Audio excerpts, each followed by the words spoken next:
Dear 12th Standard Business Max students, நான் உங்கள் metro Karunakaran. இனி எக்ஸைஸ் நம்பர் 8.2 சம் நம்பர் 16.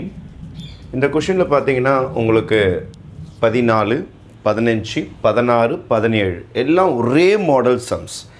இந்த 4 சம்ஸும் ஒரே டைப்பாக தான் இருக்கும். இதுதான் ஃபார்மேட். மொத்தம் 4 ஒர்க்கு பண்ணணும். கொடுக்கப்பட்ட கேள்வியிலிருந்து டேட்டாஸ் கொஞ்சம் எழுதணும். ரெடிமேடாக புக்கில் இருந்து ஒரு வேல்யூ இருக்கும் 5% அல்லது 0.05ல் சிக்னிஃபிகன்ஸ் லெவல் வேல்யூ இசட்டோட வேல்யூ இருக்கும், கிரிட்டிக்கல் வேல்யூ. அந்த வேல்யூவை புக்கில் இருந்து ரெஃபர் பண்ணி மனப்பாடம் பண்ணி எழுதுகிறோம். நம்ம 1.96 நம்மளுடைய எக்ஸாம்பிள் 8.11க்கு மேலே ஒரு டேபிள் இருக்கும், அதுலேருந்து அந்த வேல்யூ எழுதுவோம். நம்ம சம்முன்னு போகிறது இந்த டப்பாவில் இருக்கிறது தான். இந்த ஏரியாவுக்கு தான் குட்டி சம்முன்னு போடுவோம். போட்டுட்டு இந்த ஆன்சர் ஓகேவா இல்லையா அப்படின்னு சொல்லிவிட்டு கடைசியாக கன்க்ளூஷன் கம்பேர் பண்ணிட்டு சம்ம முடிச்சிடும். 4 பார்ட். கொஷினை பார்த்து காப்பி பண்ணுறது ஒரு பார்ட், புக்கில் இருந்து ரெடிமேட் ரிசல்ட் 2 பார்ட், நம்மளுடைய சம் போட்டு பார்க்குறது கேல்குலேட்டரோ அல்லது டைரெக்டாக போட்டு பார்க்குறது ஒரு சின்ன பார்ட், லாஸ்ட்டாக கம்பேரிசன் பண்ணிவிட்டு கன்க்ளூஷன் எழுதுறது லாஸ்ட் பார்ட். ஃபஸ்ட்டு பார்ட்டுக்கு போகலாமா? The average score of a nationally administrate aptitude test. India ஃபுல்லாக ஒரு எக்ஸாம் வச்சுருக்குறாங்க. அந்த ஆப்டிடியூட் டெஸ்ட்டில் ஆவரேஜ் மார்க் 76 வந்திருக்குது. ஆவரேஜாக ஸ்டூடெண்ட்ஸ் 76 மார்க் எடுத்துருக்குறாங்க. ஸ்டாண்டர்ட் டீவியேஷன் 8 எடுத்துருக்குறாங்க. Standard deviation 8. அப்போது மிகப்பெரிய பாப்புலேஷன், இந்தியன் பாப்புலேஷன் மிகப்பெரிய சைஸிலிருந்து ஒரு எக்ஸாம் வச்சு 2 மதிப்பெண் கண்டுபிடிச்சிருக்கிறாங்க. ஒன்று மீன், அதாவது ஆவரேஜ் என்றால் மீன், இன்னொன்று ஸ்டாண்டர்ட் டீவியேஷன். இதோ இருக்கு பாருங்கள், பாப்புலேஷன் மீன். பாப்புலேஷன்னா ஒரு மிகப்பெரிய ஜனத்தொகை, நிறைய ஸ்ட்ரென்த் இருக்கிறது பேர் தான் பாப்புலேஷன். ஒரு மிகப்பெரிய ஸ்ட்ரென்த்துலேருந்து எடுத்துருக்கிற மீனோட மதிப்பு 76. பாப்புலேஷனோட ஸ்டாண்டர்ட் டீவியேஷன் கொடுத்துருக்காங்க பாருங்கள் 8. பாப்புலேஷனாக ஒரு மிகப்பெரிய ஸ்ட்ரென்த். நேஷ்னலின்னு சொல்லிட்டாங்க. நேஷ்னலினா இந்தியா ஃபுல்லாக வைக்கும் போது ஒரு மிகப்பெரிய ஸ்ட்ரென்த் வரும்.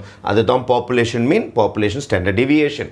அதுக்கப்புறம் in order to evaluate state education system, the scores of 100 of the state student, ஒரு 100 மாணவர்கள், சின்ன சாம்பிள்னா ஒரு மிகப்பெரிய இடத்துலேருந்து, ஒரு மிகப்பெரிய மக்கள் தொகையிலேருந்து, ஒரு மிகப்பெரிய ஸ்டூடெண்ட் ஸ்ட்ரென்த்லேருந்து கொஞ்சோண்டு பேரை பொறுக்கி பார்த்து அவங்களுக்கு ஒரு எக்ஸாம் வைக்கிறாங்க. அதே ஆப்டிடியூட் டெஸ்ட் வைக்க போகிறாங்க.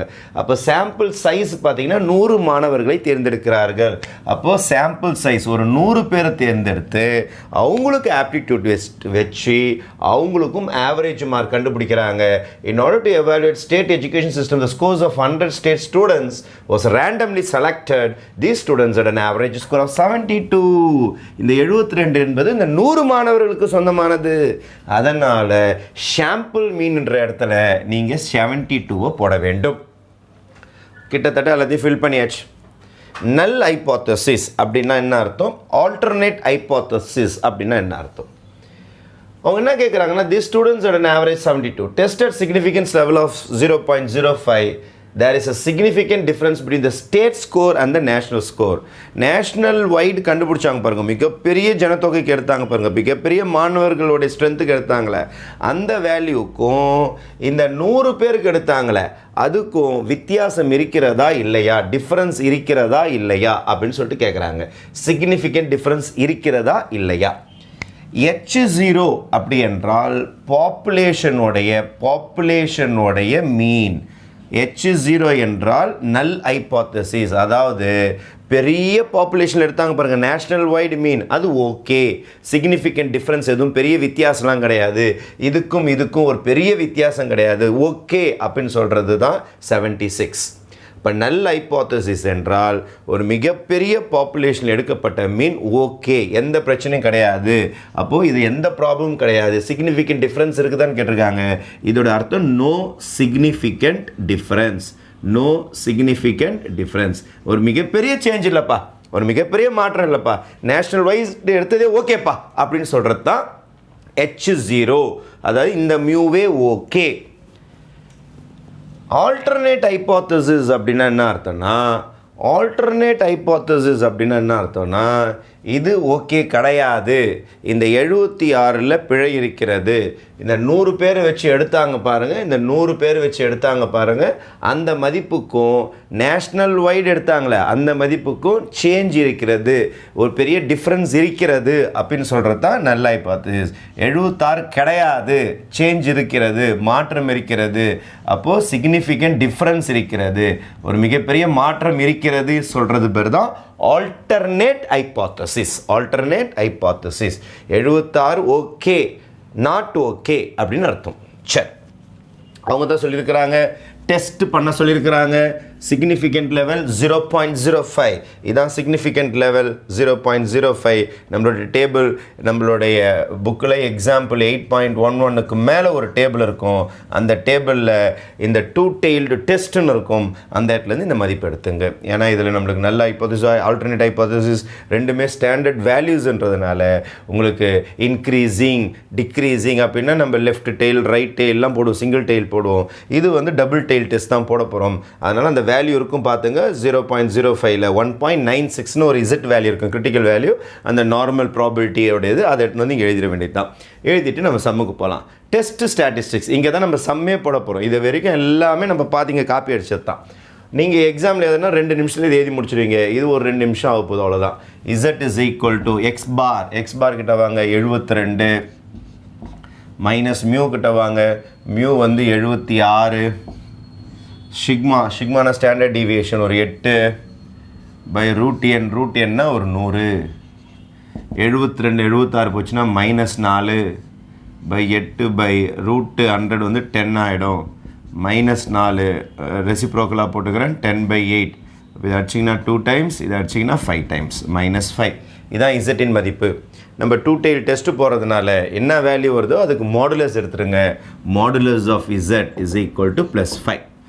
மாடுலஸ் எடுத்திங்கன்னா நெகட்டிவ் வேல்யூ என்ன மாறிடும், பாசிட்டிவ் வேல்யூவாக மாறிடும். 2 tail டெஸ்ட்டு இந்த மாதிரி மாடுலஸ் எடுத்து விட்ருவோம். நெகட்டிவ் வந்தால் பாசிட்டிவாக மாற்றிங்க, பாசிட்டிவ் வந்தால் அப்படியே இருக்கட்டும், ஒன்றும் பிரச்சனை கிடையாது. இப்போ என்ன சார் டிஸ்கஷன் பண்ண போகிறோம்? 3வது பார்ட்டுக்கு வந்துட்டோம், கேல்குலேஷன்லாம் முடிஞ்சு போச்சு. இப்போ தான் டிஸ்கஷன். நீங்கள் கண்டுபிடித்த இசட்டின் மதிப்பு இதை விட சிறியதாக இருக்க வேண்டும். 1.96 விட சிறியதாக இருந்தால்தான் H0 ஓகே, அதாவது நல் ஹைப்போதசிஸ் ஒத்துக்கொள்ளப்படும், அக்செப்டட். நீங்கள் கண்டுபிடிச்ச மதிப்பு இதை தாண்டிடுச்சுன்னா, எதை தாண்டிடுச்சுன்னா 1.96 தாண்டிடுச்சுன்னா பிரச்சனை, இது தான் ஒத்துப்பீங்க, ஆல்டர்னேட் ஹைப்போதசிஸ் தான் ஒத்துப்பீங்க, ஆல்டர்னேட் ஹைப்போதசிஸ் தான் ஒத்துப்பீங்க. அப்போ இந்த சம்மில் 2 வார்த்தை இருக்குது, அக்செப்டடா நாட் அக்செப்டடா ன்ட்டு 2 வார்த்தை எழுதி ஆகணும். இதுவான்னு சொல்லிட்டு அதை முடிவு பண்ண போகிறது இங்கே தான். இந்த ஆன்சரா இந்த ஆன்சரா, H0 ஒத்துக்குனீங்களா ஒத்துக்கலையா? H0 ஒத்துக்கலைன்னா நீங்கள் என்ன பார்த்தோம், H0 ஒத்துக்கலைன்னா H1 ஒத்துக்கிட்டீங்கன்னு அர்த்தம், அவ்வளோதான் மீனிங். இது ஓகேவா ரிஜெக்டடா அக்செப்டடான்னு பார்க்க போகிறோம். அப்போ நான் பார்க்குறேன் பாருங்கள், மாடுலஸ் 5 தானே வந்துக்குது, 5 கண்டிப்பாக 1.96 விட என்ன கிடையாது, கம்மி கிடையாது. பிரச்சனை ஸ்டார்டட். கம்மியாக தான் வரணும். கம்மியாக வரலை அப்படின்னா அட் 5% அல்லது 0.05 பர்சன்டேஜில் போடலாம், அப்படியும் போடலாம். லெவல் அவங்க பாயிண்ட்டு 0.5 தான் போட்டிருக்காங்க, அப்போ அப்படியே போட்டுக்கலாம். 5% போடலாம், 0.05 லெவல். த சிக்னிஃபிகன்ஸ் இந்த நல்ல ஹைப்போதசிஸ் அக்செப்டடா நாட் அக்செப்டடானா நாட் அக்செப்டட். ஏன் நாட் அக்செப்டட் தெளிவாக தெரியுது உங்களுக்கு. நாட் அக்செப்டட் தான் எழுதி ஆகணும், ஏன்னா லெஸ் தென் வரல. லெஸ் தென் வந்தால் தானே அக்செப்டட். அப்போ ஃபார் எக்ஸாம்பிள் இங்கே 1 வந்ததுன்னு வச்சுப்போம், சும்மா சொல்கிறேன். அப்போ 1.96 விட சின்ன தானே, அப்போ அக்செப்டட். இங்கே 5 எங்கேயோ போச்சு, 1.96 விட எங்கேயோ மேலே போயிடுச்சு, லெஸ் தென் வரணும், வரவில்லை. அப்போது இசட்டை விட அது கம்மியாக இல்லை. அப்போ 5 என்பது இசட்டை விட கம்மியாக இல்லை. மாடுலஸ் இசட்ன்ற பாருங்கள், மாடுலஸ் இசட் என்பது 1.96 விட கம்மியாக இல்லைன்னா உங்களால் ஒத்துக்கொள்ள முடியாது. நல்ல ஹைப்போதசிஸ் ரிஜெக்டட்னு எழுதலாம் அல்லது நாட் அக்செப்டட்னு எழுதலாம். 2 வார்த்தை எழுதலாம், ரிஜெக்டட்னு எழுதலாம் அல்லது நாட் அக்செப்டட். ரிஜெக்டட் நாட் அக்செப்டட்னா இது கிடையாது, ஃபஸ்ட் ஆன்சர் கிடையாது, செகண்ட் ஆன்சர் தான். செகண்ட் ஆன்சர் என்னது H1 என்ன அர்த்தம் சிக்னிஃபிகண்ட் டிஃப்ரென்ஸ் இருக்கிறது. அதாவது நம்ம 100 மாணவர்களுக்கு வச்ச டெஸ்ட்டோடைய மீன் வேல்யூக்கும் நேஷ்னல் ஸ்கோர் வேல்யூக்கும் சிக்னிஃபிகண்ட் டிஃப்ரென்ஸ் இருக்கிறது. அவங்க கேள்வி கேட்டிருக்குது பாருங்கள், test at there is a significant difference கேட்டிருக்காங்க. எஸ், கன்க்ளூஷன் முடியுது. Yes, there is a significant difference. மீதி இங்கே பார்த்து அப்படியே எழுதி வேண்டியது தான். There is a significant difference between the state score and the நேஷ்னல் ஸ்கோர்னு சொல்லிட்டு இதை அப்படியே பார்த்து இங்கே எழுதி கன்க்ளூஷன் க்ளோஸ் பண்ணிக்க வேண்டியது தான். அப்போ இதுவில் நீங்கள் பாஸ் பண்ணியிருந்தீங்கன்னா, ஃபார் எக்ஸாம்பிள் இது கம்மியாக போயிருந்துன்னு வச்சுங்க, 1 வந்திருந்து அல்லது 0.2 அது மாதிரிலாம் அதை கம்மியாக வந்திருந்துன்னா இங்கே என்ன இருக்குன்னா H0 இஸ் அக்செப்டட் வந்திருக்கும். அப்போ நோ சிக்னிஃபிகண்ட் டிஃப்ரென்ஸ்னு எதிர்ப்பீங்க. இங்கே சிக்னிஃபிகண்ட் டிஃப்ரென்ஸ் இருக்கிறதுன்னு சொல்லிட்டு ஆணித்தரமாக நீங்கள் ஜட்ஜ்மெண்ட் எழுதி இந்த சம்மை க்ளோஸ் பண்ணணும். இதே மாடல் தான் உங்களுக்கு 17, 16, 15, 14 கண்டிப்பாக 4 சம்லேருந்து ஒரு சம் உங்களுக்கு எப்படியாவது 5 மார்க்கில் கேட்டுருவாங்க. தேங்க்யூ.